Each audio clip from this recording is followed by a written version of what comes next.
kita nak ketua unit pendakwan SPRM ini boleh mengizinkan dirinya sendiri untuk mendakwa. Sama macam jawatankuasa kira-kira yang kita ada sekarang.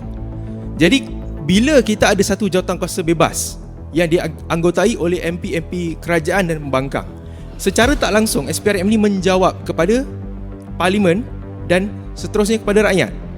Dia tidak menjawab kepada Perdana Menteri, dia tidak menjawab kepada mana-mana badan lain. Itu yang kita mahukan, satu reformasi institusi. Dan saya percaya hari ini siapa saja kerajaan, dia tidak boleh merasakan bahawa undang-undang ni kita perlu kekalkan kerana memberi kelebihan kepada kita. Salah. Sebab hari ini kita tak boleh kata kerajaan tu boleh kekal selama-lamanya. Boleh bertukar dengan mudah. Kerana dapatan kajian Merdeka Center pun yang baru-baru ini mengatakan lebih 51% masih belum buat keputusan lagi. Masih menunggu dan lihat.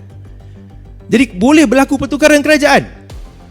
Apabila berlaku pertukaran kerajaan, dah jadi pembangkang, barulah kita rasa, ruginya tak reform hari tu masa ada kuasa. Nampak? Sebab itu reform institusi ni amat penting supaya kita kukuhkan sistem tu. Tak kira siapa kerajaan, siapa pembangkang, kita tak perlu bimbang lagi. Kerana sistem yang kita dah ada tu, kita boleh jamin dia punya transparansi dia. Itu yang kedua. Yang ketiga, kita perlu beri SPRM ni kuasa pendakwaan. Ini paling penting sekali, tuan-tuan dan puan-puan. Kita tidak mahu SPRM ini dia perlu mendapat kebenaran daripada orang lain. Dalam sistem yang kita ada sekarang ni, SPRM perlu mendapat kebenaran daripada Peguam Negara untuk memulakan suatu tindakan. Kita tak nak SPRM bila dah buat satu kertas siasatan, dah siasat bahagian nak gerak, hantar kepada Peguam Negara, Peguam Negara kata tak ada, no case, no further action. Kita tak nak benda tu berlaku lagi.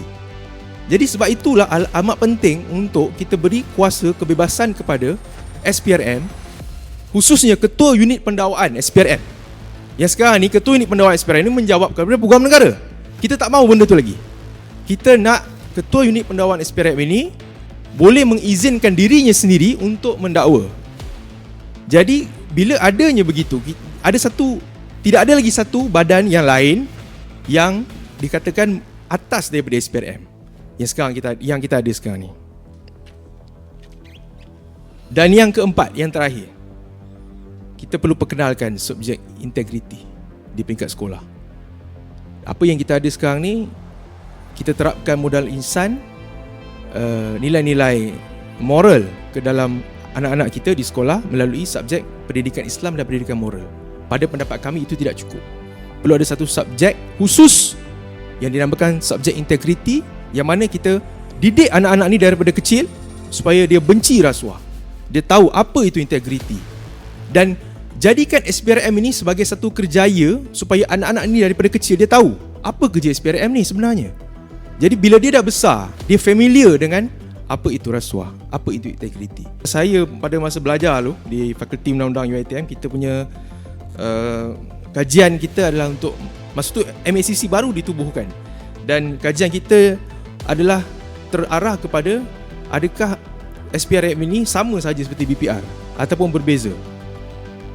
Kita telah pun melihat setelah lebih 10 tahun, kita dapat lihat bahawa boleh ditambah baik institusi ini, boleh diperbaiki.